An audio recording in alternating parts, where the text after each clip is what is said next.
everybody. Hello. Oh my, I like that little creepy little wild looking little Yeah, there's scene. some skulls behind us too. You can't quite see Yeah. it. Look But at all this. Wow, yeah, huh? yeah, yeah. Wow. So how's everything been down there with you guys? Okay, I'm getting an error here message about streaming to Facebook. So, uh, if there's people watching or trying to watch on Facebook, I'm not sure why, but it's telling me that there may be an error watching on Facebook today. So, it says Facebook may be having a problem. So, Facebook. yeah. Yeah, normally we have people checking in already. Yeah. So I'm not sure. Hmm. Oh, okay. Hey guys. So we got John McGinnis in the house. Hi, John. Okay, good. Now it shows that we're live. So hopefully Facebook Okay. has updated, hopefully. Well, I want to give a shout out just so you guys know that. I mean, that's the kind things that people do for us. A while back at the bash, some very sweet people that I went on a cruise with a couple of Is years. that what happened?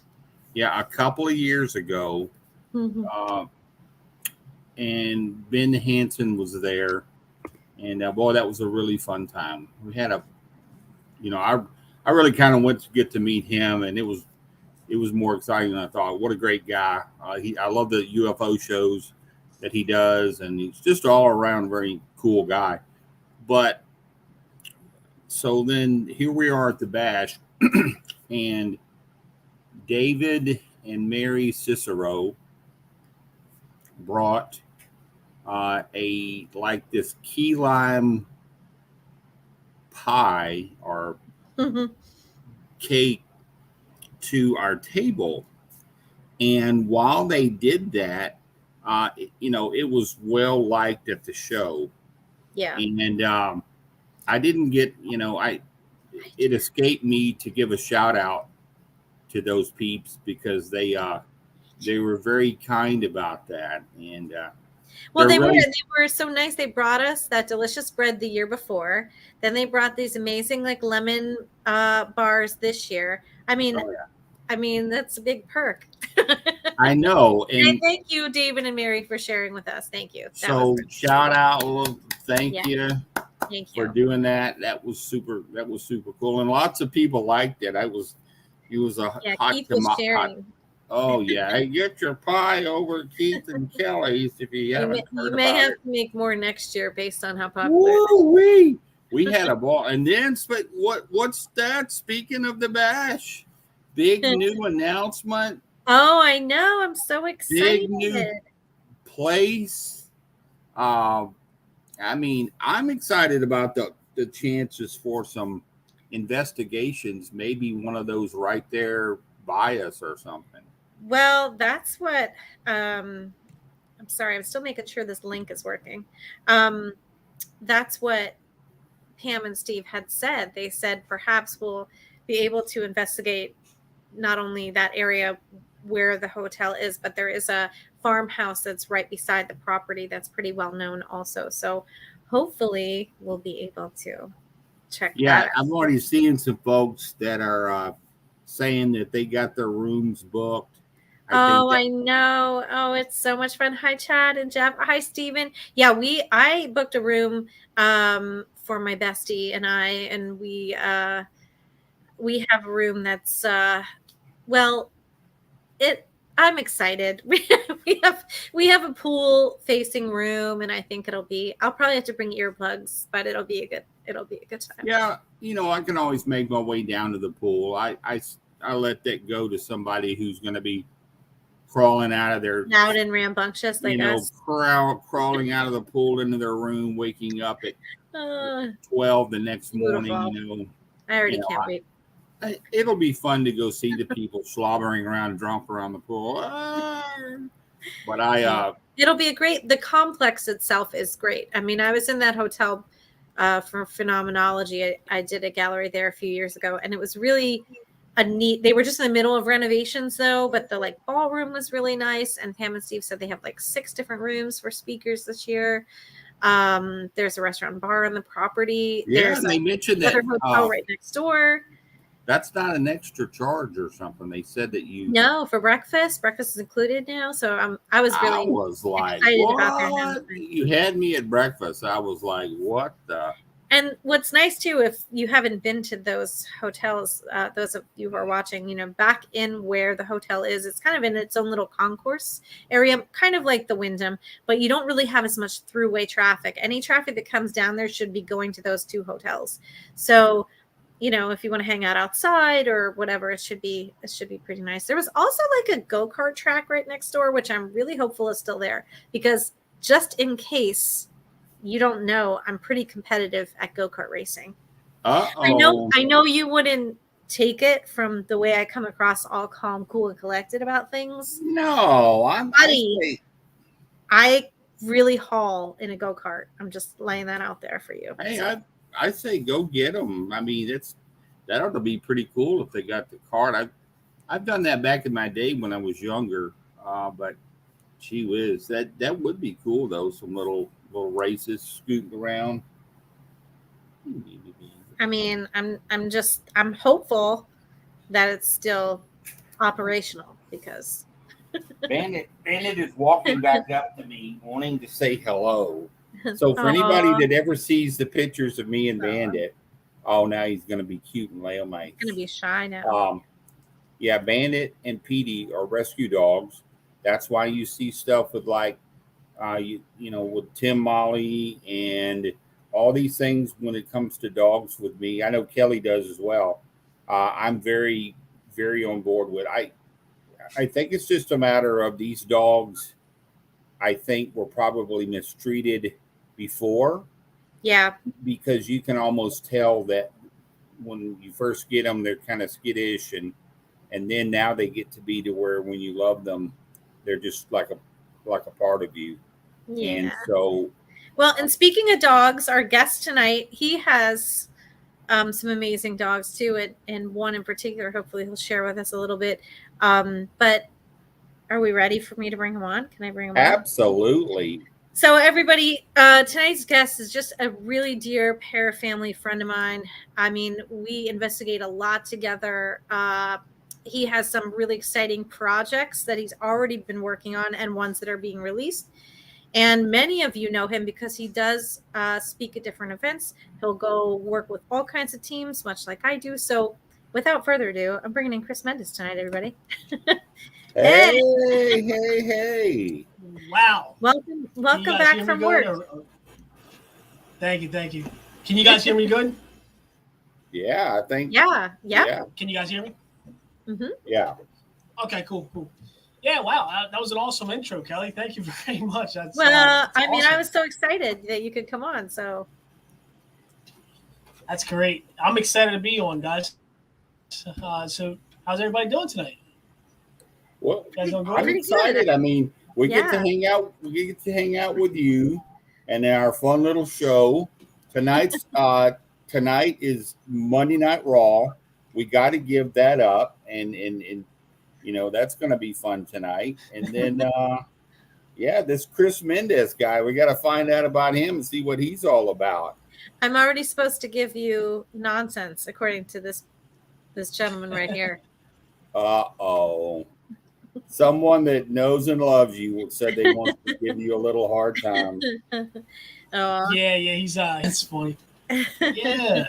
Well, for those of you in the chat, don't know Chris as well. Chris, would you tell everybody a little bit about yourself and how you got into the paranormal? Or a lot about it. You got the mic, so let us know. Awesome. Yeah, I mean, obviously, if you guys know me, I'm Chris Mendace. I do, I'm usually on TikTok with my dog Teddy and Chris. I mean, I did pretty much how I got started into this. I was initially I was always into the paranormal. However, I still had that little bit of non-believer for the most part. I really wanted to believe at the beginning. I I had some, personal experience that actually turned, my aspect around and got me to actually start thinking about like, the paranormal and how real it is. I mean, it initially started off as, as a game, and little did you know, I started having experiences at my own house that were essentially unexplained to me. When you first have those experiences, you think, you're going crazy. You start thinking about it. You're like, wow, like, did this really just happen? To give you guys an example, I mean, initially, one of my old houses that I was staying at had a very long history of Native American on the land and the grounds and everything. Um, it happened probably one of the days I was at the house by myself. I ended up hearing what sounded to be a little girl just walking up in the hallway saying, "Can I have some chips?" I have two kids myself. Initially, I thought it was my kids asking if they could have some chips. I'm like, of course not. You can't have no chips. We don't have chips. But I looked over and I'm like, wow, that's, it's not, there's nobody here, just me. I had some other experiences that continue to happen on top of that. I would go to bed at nighttime. I had purchased a World War II Foot Locker. I was a Marine, it belonged to a Marine, had his name, his number and everything in it.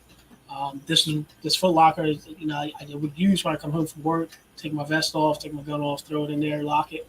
I would go to bed at nighttime and I would start hearing it sound like somebody playing with the lock. I had dogs, so I initially started thinking, maybe it was a dog rubbing up against it. But for the most part, when it was happening, the dog was in the room with me. He wasn't out there. There was nobody else in the house other than me. So I ended up actually reaching out to one of my good friends, Mike Fody, who essentially I ended up joining his group. He had a paranormal group at the time, Precision Paranormal. And I started, I had him come over to the house. I told him basically, dude, like, I think I'm going crazy. I'm hearing this stuff. Like, I had no explanation for it. When you first hear, audible voice talking to you, it's not there. You're like, your initial thought is you're going crazy. You wouldn't think it's paranormal, at first. So for the most part, he ended up coming, started the investigation, closed the holes down, closed the whole house down. We set up a little command station outside of the house inside of the shed. So we ran cameras all through the house. He set up recorders. I think there's like 5 recorders altogether. Within the first 20 minutes of just walking in the house, all the recorder batteries died. So initially, we noticed it, started changing the battery. I started walking around with them, helping them change the batteries. The one camera was actually on a tripod sitting on top of the refrigerator.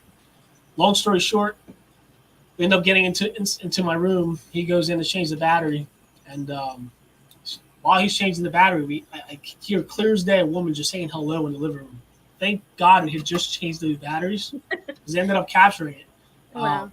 But initially, I'm like, Mike, did you hear the woman saying hello? He's like, no, I didn't hear anything. So now that started adding to my story. I'm like, man, I'm going crazy. I'm hearing things like, and essentially both the recorder and the camera that we had in the hallway ended up capturing the woman exactly just how I heard her saying hello.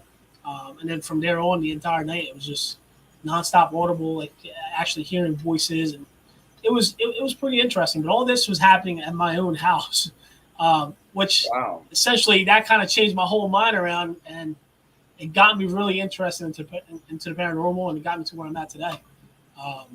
But I mean, that was probably one of the coolest and first actual audible voices that I heard to this day, basically. I mean, I've heard other stuff, I've seen other stuff, but nothing ever tops your own house. Wow. Since then, I moved out of that house. I no longer live there. But I had so many crazy activity happening at that house, which, I mean, to be honest with you, I wish I would still live there. It was in the woods, 15 acres in the back of the property. You had your neighbors weren't anywhere nearby. It was just awesome. But, Wow. But yeah, I mean, that's pretty much from there on. I started getting hooked. I started doing different paranormal events, going out, doing public events. I started going out to different public events. Started talking to other paranormal groups, and just kind of started, kind of just working well with everybody, trying to learn as much as I could from every person that I met. because obviously we all know everybody has their own different investigating techniques, Sure. and everybody investigates, a little bit different. Um, but from there on, it got me to where I'm at here today, which is pretty cool. Actually, we're just I don't know the date yet, but as you guys can see in the poster when Kelly posted it, we were working on Darkness in Suburbia, which is a docu-series that's going to come out soon, hopefully within the next month or so. We'll release the date once that's ready. But it's pretty awesome. Like the whole, you guys will see on the docu-series. It's pretty much where I grew up. The whole area is where I grew up when I was younger, and essentially, I'll let you guys watch it. It's cool. It's full of mystery. It's just I'm just excited for you guys to see it. To be honest with you. Yeah, I'm really excited to see it. Yeah. Well, and from what you kind of hinted, it seemed like it's a pretty expansive area, an expansive history that you cover in that docuseries. So I think Yes. it'll be really intriguing for everyone to check it out. Yeah, and then I mean, and when you guys actually get to see the docuseries, it goes to show when you go into a location to actually start investigating, and you may think you know the answer to what you're actually investigating. You may think you know what you're going there for. It always turns out to be something different, and it's pretty cool because I mean it's all proven and based on the evidence gathered, it always goes out and surprises you because it just something you're not expecting. Yeah, which is cool. Wow. Yeah, no, you're big into the tech side of things. I know when we investigate together, Oh, he is? and I'm like, yeah, I usually say like, what do you have? Like, what did you bring along? But what are some of your favorite tools to use? Not only when you were doing the docuseries, but also, if you go onto a private case or, some of the small group ones like we've done or public investigations, what are some go-to pieces of equipment that you always seem to gravitate toward? To be honest with you, I've purchased every tool that you can think of. I purchased every equipment you can think of. I've tried almost everything out, and I always revert back to the original ways of starting to investigate: camera and a recorder. Every single time, you bring a recorder with you. You do EVP sessions. You play it back. I don't think there's anything as satisfying as being able to actually capture an EVP and playing it back and actually hearing something in real time while you're investigating that you actually can capture, which is interesting. I mean, and for the most part with video and cameras, it's kind of hard to capture things on video, but when you do, it's insane. It's just a whole nother feeling. Kelly, you can attest to the one visual thing that we saw when we were investigating West Virginia Penitentiary. We were actually able to see what looked like a guard walking out of the guard shack with the flashlight in his hand and just kind of doing an about face and walking back into the guard shack. That was another experience that you can never replicate. You can never. No. That one sticks with me a lot. That one, it really does. And I think some of you, I don't know, Keith, if you heard the story, but I'll sum it up. But so Chris and I were at Moundsville, West Virginia State Penitentiary, and he's in one block. I think Sean was with you, right? Sean Austin was with you at that time, and somebody else maybe. I don't know, but you were in that block. Yeah, it was me, Sean, and Brandon. Oh, okay. And so, like Mallory and I were walking up. Brandon Schuster. Okay. From Light Within Paranormal. Yes, that's right. And excuse me, it wasn't Mallory, it was Joanna. Joanna and I were walking up the hallway kind of toward the cell block where you were, and we heard this woman scream so loud.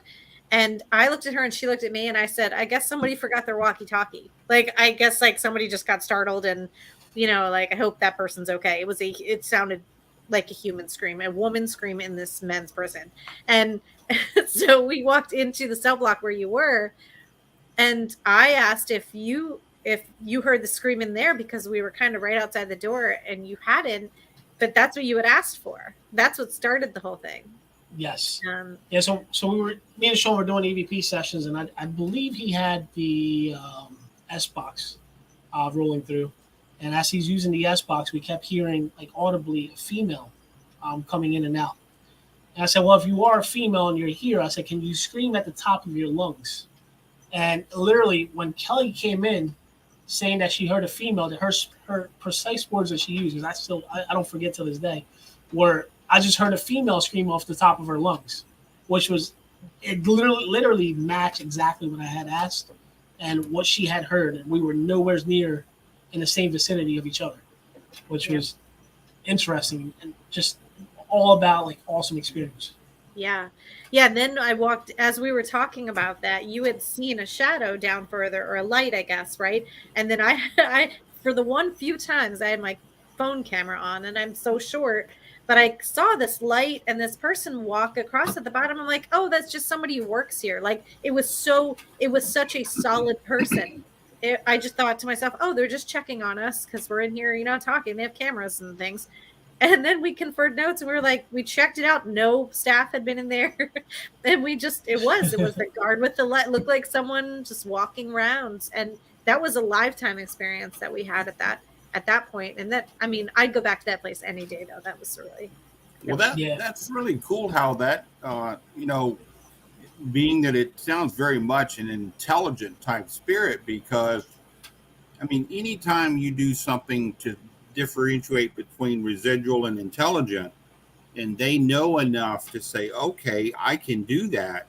Well, certainly a residual looping in time is not going to pick that up and follow through with something. At least I've never had the experience. So then you were able to go on from that experience that you had with the screaming, and then get down to, well, thank you for doing that. And then, who are you? What's your name? Why are you here? Yeah, and that was a completely different spirit experience. I mean, that was a guard versus a woman screaming. So we really had really quick interactions of spirit at that time. But I wondered, they were always like back to back. Yeah. And what the guard looked like, it looked like it was just stuck in that time loop where it was just, still doing what it was doing while it was still alive, which added even more to the story.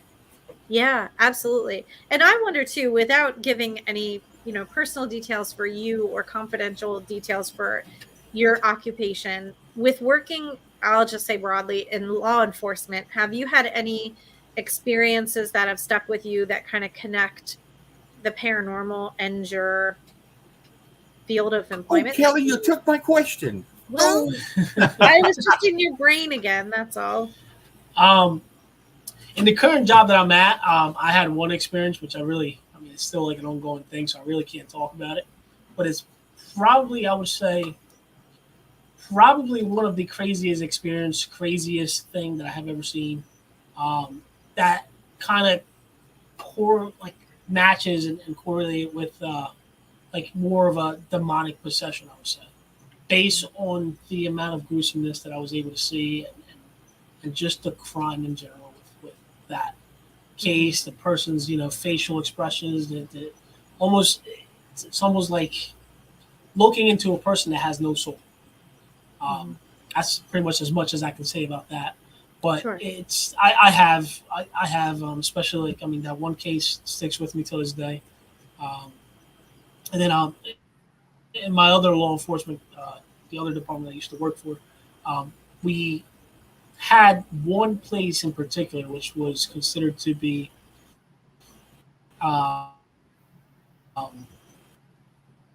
old funeral home.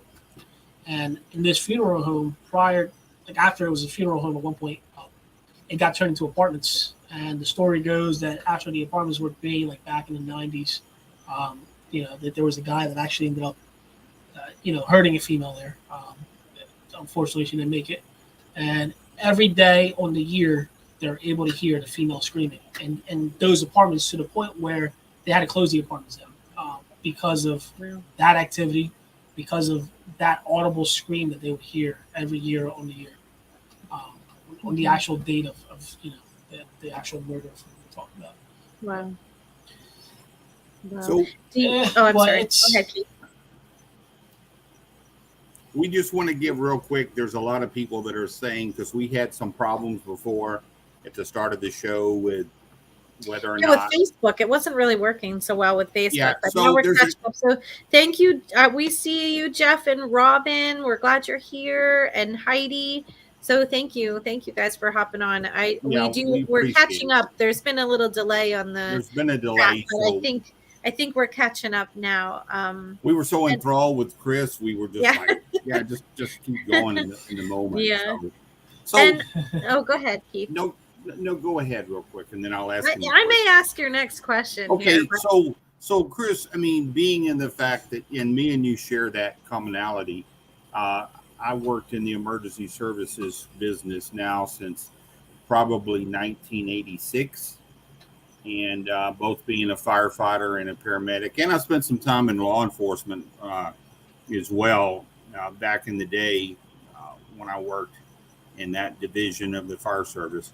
But have you ever had this situation to where when you've actually been somewhere and you're there and you experience something and then you come home and the possibility exists that you did have something that maybe did attach to you, or in fact was in your home from a scene, maybe a death, somebody died in your presence, and then they attach to you from that, from work specifically? From work, no, I haven't had anything specifically like attach itself to me. I mean, I did have some activity in my old house, which could have maybe been related to the job. I mean, we used to see all kinds of crazy stuff. Right. For instance, the one place was a school, essentially, and the school went back to I believe it was like it was built in the 50s, and it's still like original to that time. This one school in particular, we kept getting alarm calls every night at a specific time. The one time that I actually showed up there, it looked like somebody was in the building peeking out through the auditorium windows. Well, wow. I know from being in that building, the window itself sits about 15 feet off the ground. And I knew for a fact it wasn't someone in it, but we still had to go in the building and actually check the building out and make sure that nobody broke into the school and was sleeping there. But as far as something attaching and coming back home with me, as the work related, no. I will say that relating to like investigations, I do have things that actually happen at my house prior to going to the investigations, not after. For instance, St. Albans, we prior to leaving my house, I was me and Paul ended up hearing in my attic what sounded to be an Indian, like a Native American, just doing the Native American war noises. And at the same time, we heard running back and forth in my attic. Well, the attic is not completely finished. It's not a finished attic. It's just kind of like a crawl space in the attic where it's just storage. So I quickly went up there and trying to figure out what it was. And not knowing the story about St. Albans prior to going there, we ended up meeting with one of the workers there, and they just so happened to start talking. We told them what we experienced prior to going there. They started telling me about Destination Fear was there. I believe it was a week before or a couple of days before we were there, and they parked in the same area that we parked at, and they were doing an EVP session in the parking lot. And one of the things that they captured was a Native American spirit, what sounded to be a Native American spirit, in war with American soldiers, which kind of matched to what we heard. And according to them, it was like the same similar sound. We never heard a recording, of course, but that's one instance of something like that happening prior to going to an investigation. But never, going back to your question, never something from work. At least as of yet, knock on wood. Yeah, Wow. That's good. That's a healthy boundary that you put up. So Yeah. good. That's good. Do you still have the picture the night at St. Albans when you took the picture up in the rafters because you were seeing something up there? Do you still have that photo? Oh, I don't. That's actually my other phone. I just wondered if you still had the picture, because I don't know if you'd share that story, if you feel comfortable sharing that story, but that was really. We can share that story. More stories. So Kelly and I were investigating the suicide bathroom up in St. Albans. I don't know if you guys are familiar with St. Albans, but the suicide bathroom actually links to a couple other rooms that kind of angle out towards a step, and then if you angle out, it goes towards like another set of bedrooms or rooms and a bathroom, I believe.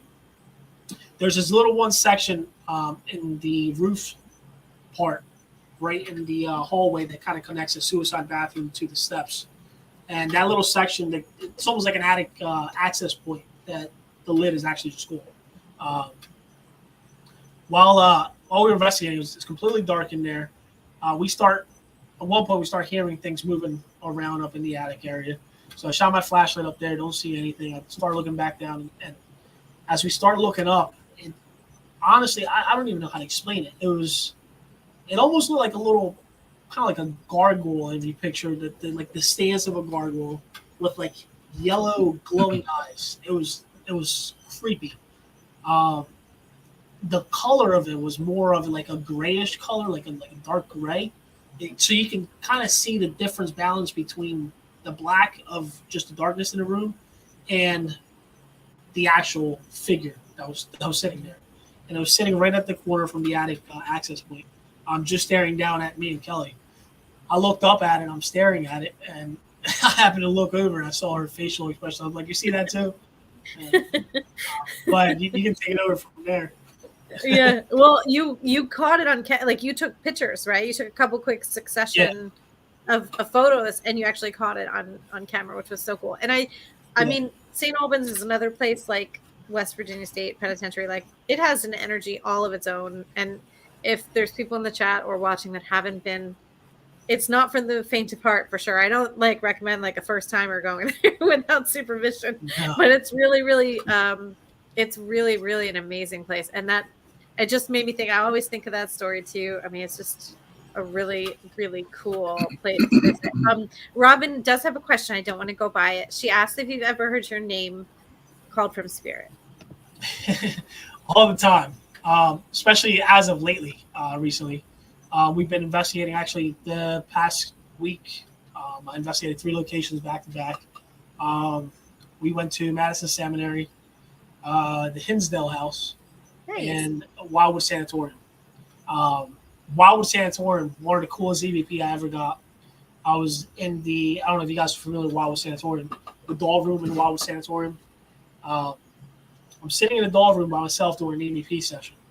And right through EVP, clear as day, I captured what sounds like a little kid saying, "Chris, I like," and then it pauses for a minute and says, "I like your cameras." Aww. Clear as day. And it was probably like one of the coolest EVPs that I've captured with my name. Yeah. I keep getting, especially like when me and Sean are around investigating together, it always seems like there's always a spirit that comes through the spirit box talking about what I do for a living and specifically saying my name, like constantly. It's happened numerous times, but yes, I've had my name called a couple times. Oh yeah, Shad was there. Shad was there when I played the EVP back, and it was the coolest thing ever. Oh, it was neat. That's cool. Flip has a question for you. If you're familiar with the notorious snore at the Stanley Hotel. Yes, I'm very familiar with him. The famous snore that sounds like a little girl screaming. There was a whole show. You guys weren't there for that. I snore when I sleep. I guess I have a mild sleep apnea or whatever you want to call it. Flip. I have I have a sleep machine now for it. I never use it, but I have it. But yeah, I snore when I sleep. I snore pretty loud. I should have like the world's Guinness, like, what do you call it? The Guinness record for loudest snore. Well, I was going to ask you too, if your dog Teddy that you take and you do on social media, you do your TikTok with him and your YouTube channel, and sometimes include him with that. Do you notice that he's receptive? Like if you had experiences with him during investigations or even when you're just out and about exploring, I know like we kind of stop some places and do some exploring together.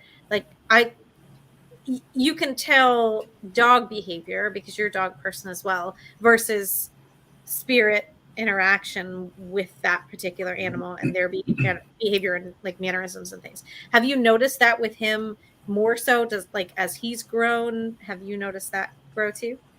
Yes. So I'll start off when he was a puppy. When I was just starting to bring places with me. It was me, Sean, Nancy, and there was a couple other people that went to investigate at the Burlington County Prison.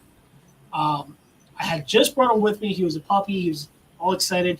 One thing I couldn't get him used to was the steps. And there, I didn't know if maybe just it was the area that he wasn't, understanding the steps. He didn't want to go down the steps.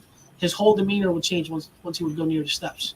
I didn't understand why at first. But while Sean was reviewing his live TikTok that he was doing that night, there was an EVP that he captured on the live talking about Teddy, saying, I can't remember the exact words, but it was definitely talking about Teddy, saying the puppy sees us, and there was like something else that they came across it. But that kind of goes back to explaining why his demeanor and the way that he was acting because of that. Now, fast forward to recently, I just recently brought him with me to Connecticut. We were doing what they call a haunted. They wanted to see if it was haunted. It was a dog park. The story to this dog park goes back to, actually, I'm sorry, it wasn't a dog park. It was a dog pound where they used to bring the dogs in. And there was a certain area in the woods where, the actual original pound was still there. But the story behind it goes that the guy that used to own the pound ended up killing all the dogs and burying 3 school buses on the property. And that's where all the remains of those animals were placed into. So Sean reached out to me. He was going to this place, and I ended up going with him. And I brought Teddy because obviously, you have the whole dog aspect of things. And I, in addition, wanted to see his reaction to that. We bring him there initially at the dog pound. He starts freaking out. He starts kind of like whining and then just running back and forth. He wanted to go into the pound, but at the same time, he was like hesitant. So he kept going in towards it and then running back, going in towards it and then running back. At the time, Sean had it was the app called Spirit Talker. He was using Spirit Talker at the time, and we started getting responses through that app relating to Teddy. Oh, wow. As the night went on, we started investigating. We ended up finding the actual school buses that were buried underground. We found the hatch of the one school bus that's still on the property, and they have it fenced in. So me and Sean start walking towards it, and as we're walking towards the school bus, right, once again, right through the app, we end up getting 9, which Teddy's trained in German, and that's pretty much how what I tell him when I tell him to stop. So it was almost like whatever was there was responding and actually trying to communicate with Teddy, and Teddy was actually responding to it. He was, whining. He wasn't Teddy when we were there, just needless to say. And going back to when I brought him out with you to Virginia, whatever was at that church that we went to that day, he just didn't want to go near it. He would bark at literally anybody that was near the church. He wanted nothing to do with the church. I couldn't even bring him out to walk around because of how insane he was acting, and that's not like him. He's like the sweetest dog you ever meet. But yeah, I mean, it's definitely interesting actually investigating with, an animal that's not trained to actually do any of this and just basically basing everything off its reaction. And what's even more interesting is actually getting evidence actually backing that up.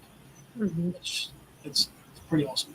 Here's the very guy, Chris, that I was talking about earlier, Tim Miley. He's in the chat with us. Hey, Tim. And all 3 of us being dog lovers and having our pets and doing what we do. And I had mentioned Tim is the guy when it comes to, our amazing pets in the paranormal. And what Tim does in this field is just such a beautiful thing. Have you ever met Tim? No, I have not. Well, Tim needs to come east a little bit to some events. Hopefully we can get to have Tim be at that would be super cool, because a lot of people do ask about him with the stuff with what he does and autographs and look him up. He's got events that he does, but it's just that so many times we echo about pets, and you can't help but think about Tim, of the amazing things he's done in this field with his dogs he rescued, and then all of us have animals that we have and love, and I think it is an amazing thing, Chris, because I believe it too. And I have 2 rescue dogs, And I have a twin brother. He passed in 2017. And just days after he passed, my oldest dog I have here, Petey, normally sits in my lap, normally kind of chills and so forth. But that particular evening, he had got behind the curtains, looking around the curtains, and he was looking straight across at another couch in the living room. And he looked at me like, "Are you seeing that, Daddy?" So I picked him up, and he looked right at that couch, like staring at it intensely. And then he slowly moved his head back at me, like, "Can't you see this?"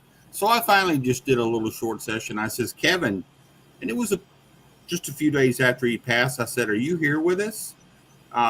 Petey might be seeing you." And so, and then of course Petey looked at me, and then I think not long after Kevin went ahead and had left. But it was obvious that at that time something was in the house. Probably my brother just kind of hanging out, coming to say, "What are you doing? What are you watching Monday Night Raw or whatever?" And having a twin and losing him was a tough thing. But they do know, they do see, their sense of it is just so cool. I mean, they use them in the fire service for arson dogs, sniffing. Obviously with the police service, we use them for drug interactions, getting probable cause for that. And there's so many things. And like Kelly has said, we don't really deserve dogs. Dogs are so amazing, and we're just these bucket heads that go around loving them, but they're such amazing creatures. So they are. Now, I mean, it's kind of cool to see like how you can grow a bond with just your dog and how your dog has its own personality. Yeah. Not every dog's the same, which is interesting. I mean, I have 2 German Shepherds. Obviously, one's Teddy, and then the other one's Trigger. Even the barks are different. Like the barks are completely different. Yeah. This is my other one, Petey. This is the one who had the little experience seeing my brother. And normally he's pretty cool and they're so chilling. teeny tiny, his dog. Like I just picture them as dog toys for my dogs. Like they're just so teeny tiny. Let me if you give me 2 seconds, I go grab Teddy real quick and I'll bring him. Oh, okay, Teddy. That's great. Right, let me go get him. I'll be right back. And don't rest assured, for those people who have cats, they also have their own set of sensitivities. So, of course, Robin was saying that her cats and dogs notice spirit all the time, and I am a huge believer in that too. And cats do that as well, just a little more subtly than dogs, I think. But I'm surprised my dogs are being so good this evening. Usually they're pesty. But oh well.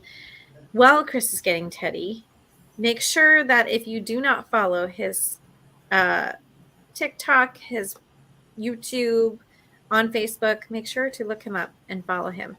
And we will ask him which is best, but Teddy and Chris is his tag on TikTok.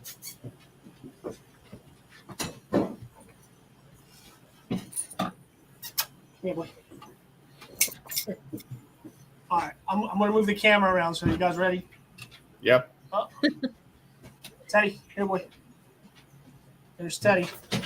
He's so excited. He was just on camera. Robin, do you just see another Shepherd fan? Oh, Teddy. And Teddy in the dark is pretty impending looking, just saying. Yes. I mean, he's pretty wolf-like in the dark. Yes, he does. Yep. Yep. Teddy, here. Come here. Let me see if he comes back here.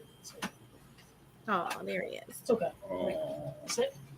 What are you doing, Teddy? Come here. Say hi. Oh, there he is. Oh. And where are you taking Teddy next, Chris? Where are some upcoming adventures for you, or events, or activities, or investigation? I have an event coming up on September 2nd. It'll be with Melissa, John X Paranormal, and I believe it's an event that's going to be. Let me turn the camera up a little bit. The event's actually with Daryl Mortson. Ron and Lourdes are going to be there. And there's going to be a couple other people showing up. I'm thinking about bringing Teddy, depending on how he behaves, but it's a 3-hour ride, so I haven't really been bringing him to these long traveling, places that I've been going to, because I'd hate to have him in the car for 5 or 6 hours, just laying there and not being able to move as much as he could. Yeah. But I'm thinking about bringing him there. And I think that would be a pretty cool event. It's a public investigation. It's the Red Mill Museum in Clinton, New Jersey, September 2nd. So if you guys want to go, check her Facebook out. It's but I'll be there. I'll have probably have a table or help her out with whatever it is that she needs help out with. And I'll be trying to promote the obviously the new upcoming documentary is coming out on ScareNetwork.tv, Darkness to Suburbia, which would be, like I said, you guys got to watch that. I know. Do you think it'll be before the new year or like after the new year? No, it should be soon, hopefully. Hopefully within like the next month or so. Good. Maybe even at the end, maybe at the beginning, but I'm hoping sooner. But we're just, he's working on some stuff here soon. But I'll definitely release a date once we get it. Feel free to get with us, and we will say, hey, now that you're an alumni, we can take that and tag it with your show and say, hey, our buddy, our homie, Chris Mendace was on the show. Shout out. Check out this amazing, and blow it up from there and just ride it, man. And just enjoy it, because that's the kind of stuff when you've got real people that went to real places, real equipment, have no claim to fame. They're not looking to go out there and do the and run around and scream and flashing flashlights and falling on each other. This is stuff where you go out there and you're documenting stuff that happened to you guys at a locale, and then you're sharing it with a community that is intrigued by getting credible type evidence. And that's the or documenting the paranormal. So, and while you were getting Teddy, Chris, I reminded everybody to check out your TikTok and YouTube with Teddy, but can you tell everyone your links and how to follow you and hear updates about what you're up to? Yeah, of course. I try to go live once a week on TikTok. It'll be in Teddy ND Chris. That's my username on TikTok. I didn't go live this past week, but I posted a couple of videos of my tunnel investigation while I was out in Pennsylvania. It was the Pennsylvania Portage Tunnel, which was another cool one, which we'll talk about in a little bit because I want to tell you guys about this cool experience.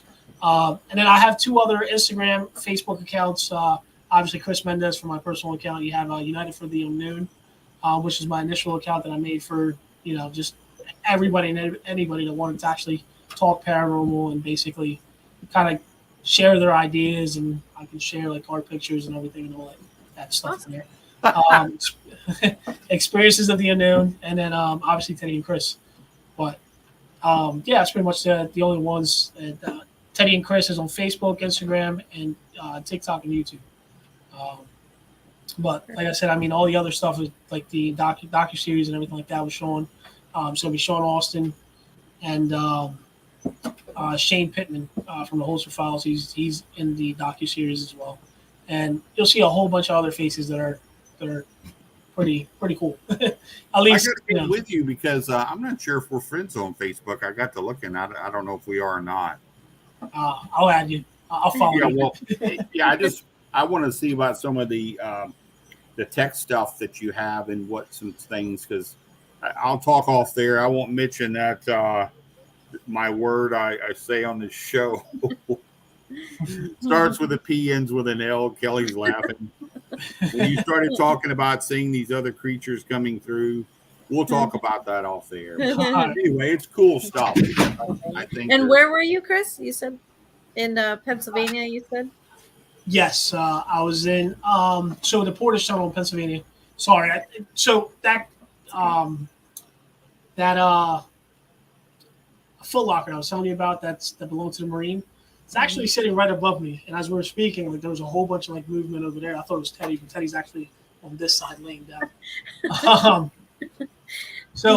Yes, I was at the Pennsylvania. The camera was pointed the other way, right? That's how it always works. I know. So we were investigating. Actually, Nancy was with me there. Somebody told us about this tunnel in Pennsylvania that was old railroad tunnel from back in the day, and we decided to go check it out. We were in the area. Our investigation didn't start till the following day. We had a day in between to actually drive around and check the area out. So we ended up going to this portage tunnel. Nice. I didn't realize it was like a 3-mile walk into the woods to actually get to this tunnel.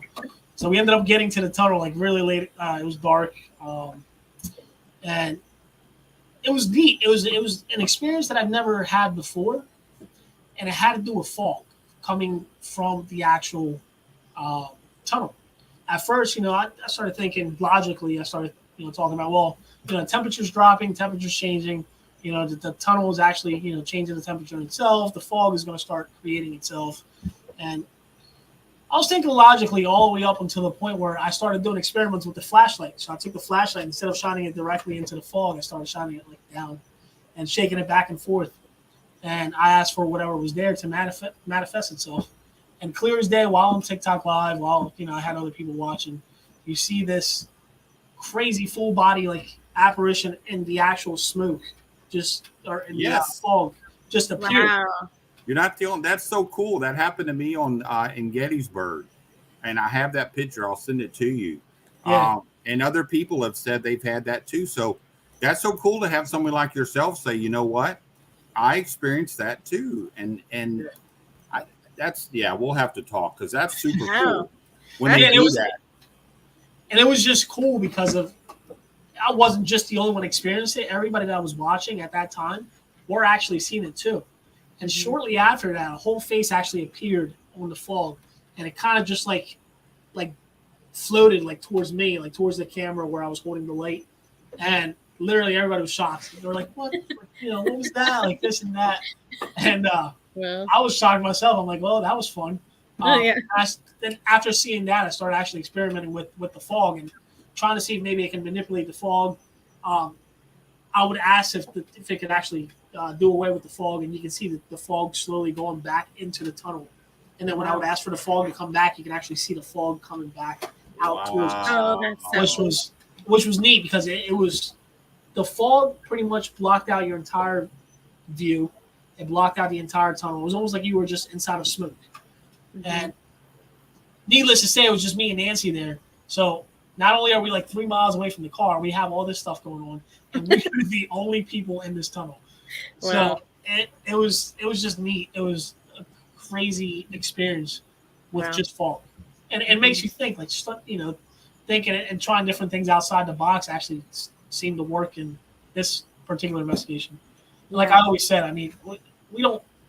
Anybody that claims in the paranormal that they know everything, they don't. There's always things out there that we can learn. There's always things that we can actually, sit there and share what we experience, share like our techniques, and actually just helps us become better and actually try to understand what's really going on. Right. Yeah. Yeah. Well, and Chris, I mean, as you're talking, I thought of something, and I wanted to ask you, because I know there are some people who are watching that are kind of a little bit more on the side of skepticism, which I think skepticism is healthy. Don't get me wrong. And I always welcome questions and open-minded conversation. You know that. And, but, coming from where you were initially more on that side of skepticism and now opening your mind to these sorts of experiences, is there something like a piece of advice you can give people to just increase their chances of opening up to that sort of thing? So from what I've learned, from what I've seen in the years of doing this, you can't really make anybody open up unless they actually want to open up. If you have that one person that has their mind set to, this isn't going to happen, I don't see anything, as long as their mind is closed, as long as they're not willing to actually see what's actually happening, you really can't change that. That the person has to actually go in. Like I have, for instance, a really good friend of mine, Fritz. He's a skeptic wanting to believe. He wants this crazy experience to happen in order for him to believe, but he still wants to believe. And he's open to it. But as long as you're not open to it, as long as you're going to find some kind of explanation, or at least try to say that it was this or it was that, which I'm okay with up to a certain point. There's a lot of things that you can't explain, or you don't have an explanation for it. But as long as you have that one person that has, is completely close to it, you really can't change their mind. Yeah. We got a question for you in the chat. Robin asks if you use spirit boxes. Yes, actually, so pretty cool that she asked that. A friend of mine, Timothy, I don't know if you guys know him, Timothy Dalton. Yes. Okay, yeah. He's had this backwards box for a while. Basically, what it does is a spirit box essentially with different pedals, and the audio coming in from the spirit box into the pedals is actually reversed. So anything that's coming through, you can't understand. It should all be reversed. You really have no explanation of something that's come through. He actually just showed me how to build it. I've been using it in the last probably 6 or 7 investigations that I've been to, and I've had some amazing results with it.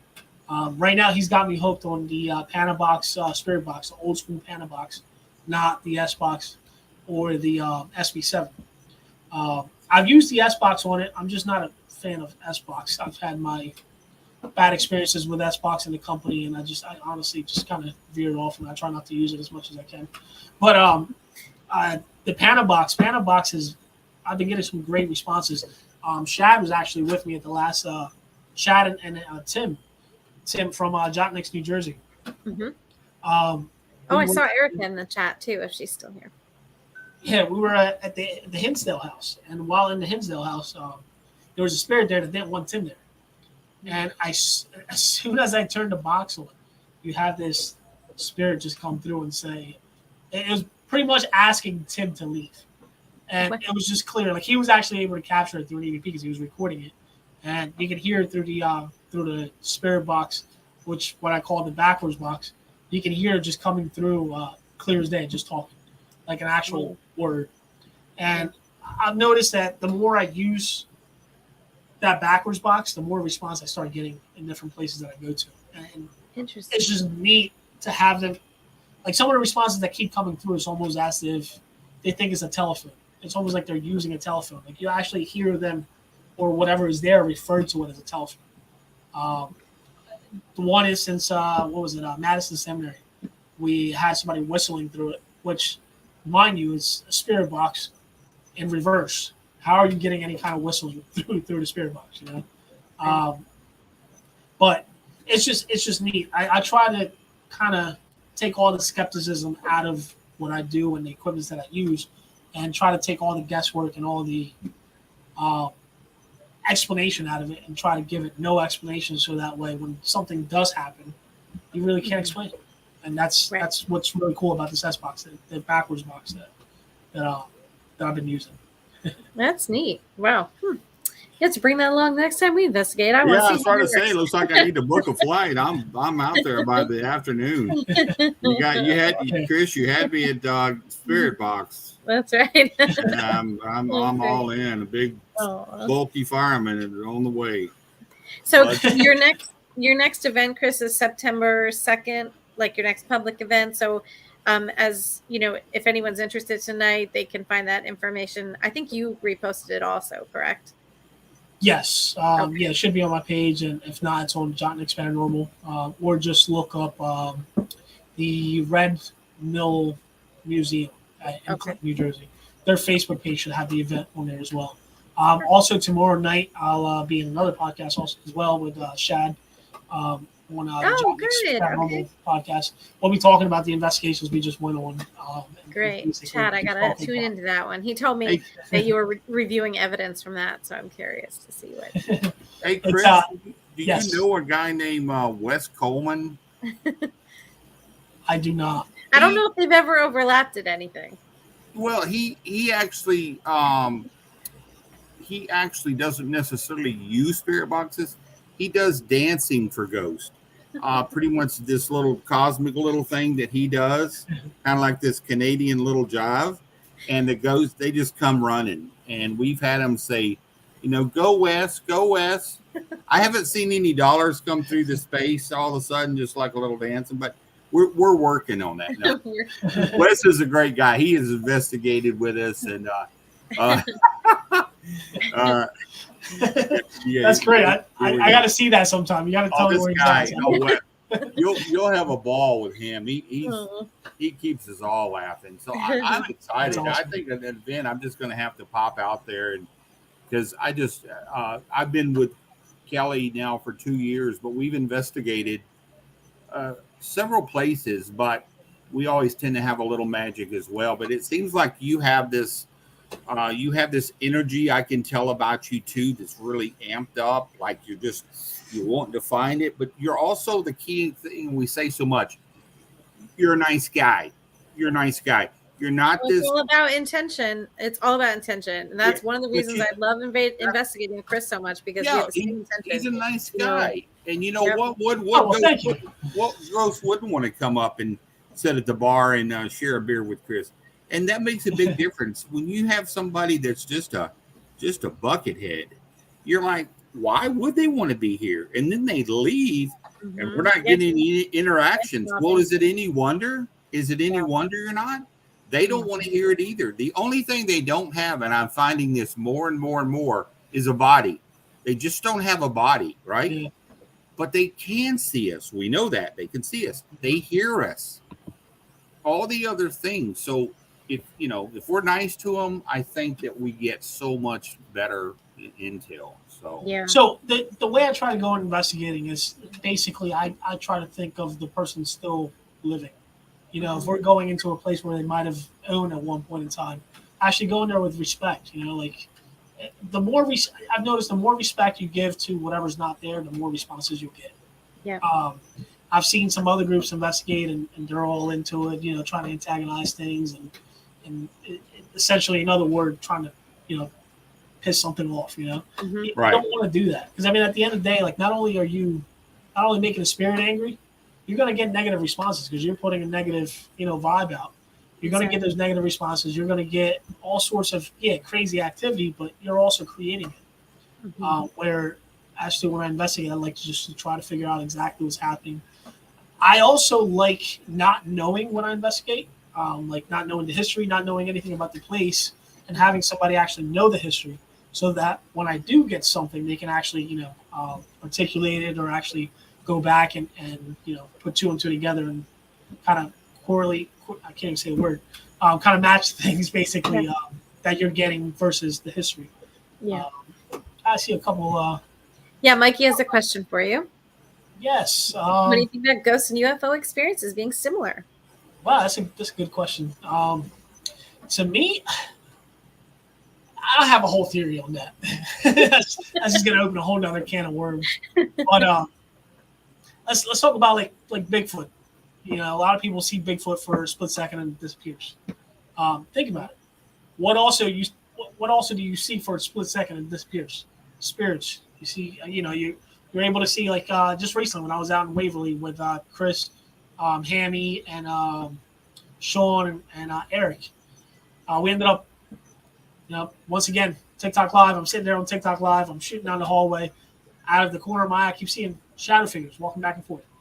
I'm like, maybe it's my eyes playing trick on me. There's that red exit sign light that's actually just illuminating the whole hallway. I have the laser grid shooting down the hallway to try to see maybe there's any shadow movement. And you actually see like different types of shadow movement. The people that are watching, the viewers that are watching the TikTok are actually commenting and saying there's some kind of shadow movement down there. So my buddy Fritz, who's the non-believer wanting to believe, decides that he's going to go walk down towards the end of the hallway and try to see if there's anything down there.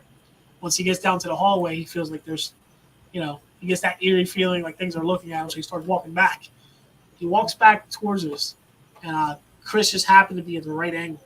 As soon as Fritz gets all the way to the back of us, right down in the hallway, you see a shadow of what appears to be a little kid peek out from the corner, and then like kind of morph back into the wall and disappear. Coolest thing I've seen on video. Wow. Chris Hammy actually tagged me on it. It should be on his TikTok or Facebook and my Facebook as well. But it was the coolest thing ever. Same thing with Bigfoot. A lot of people claim they see Bigfoot. These UFOs that people are claiming to see, it's just a whole nother realm of just different things, but it all kind of just come into one. At least that's what I seem to believe. Yeah. I brought my buddy Anthony there. Just said he said, Chris, tell him about Selma.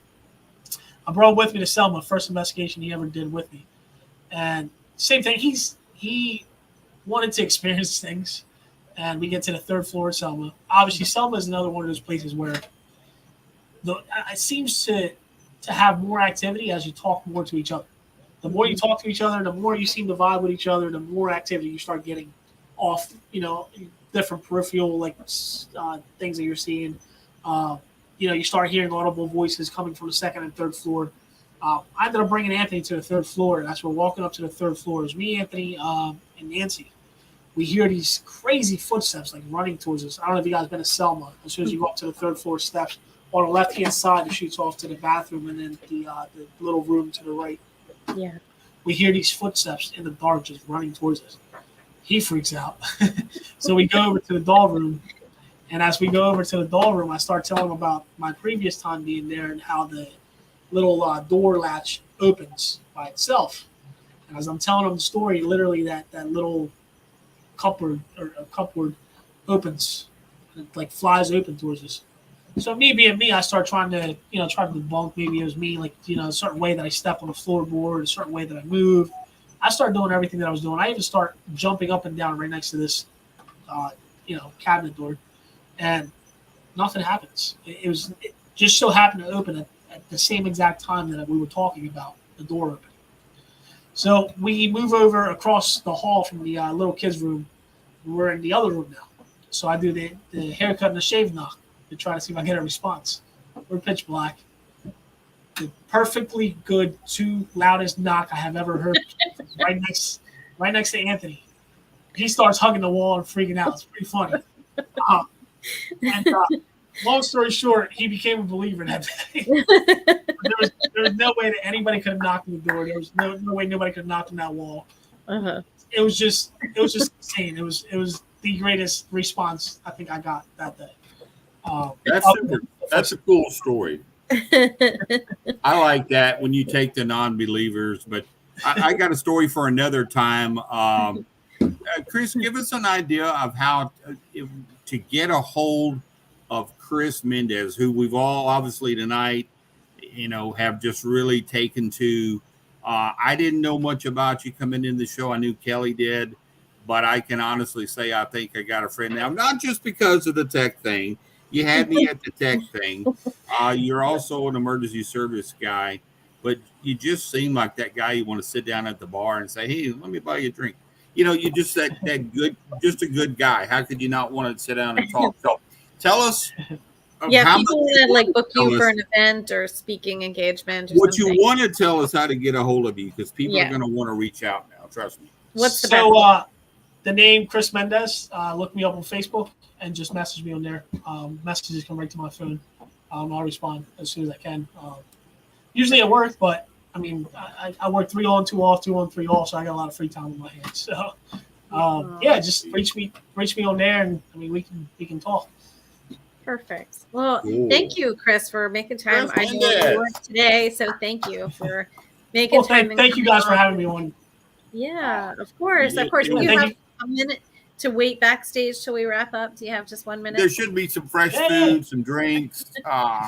Let us know. Somebody should serve you. No problem. Listen, I brought water. I brought Rockstar. I'm good. Okay. I'm here to wait.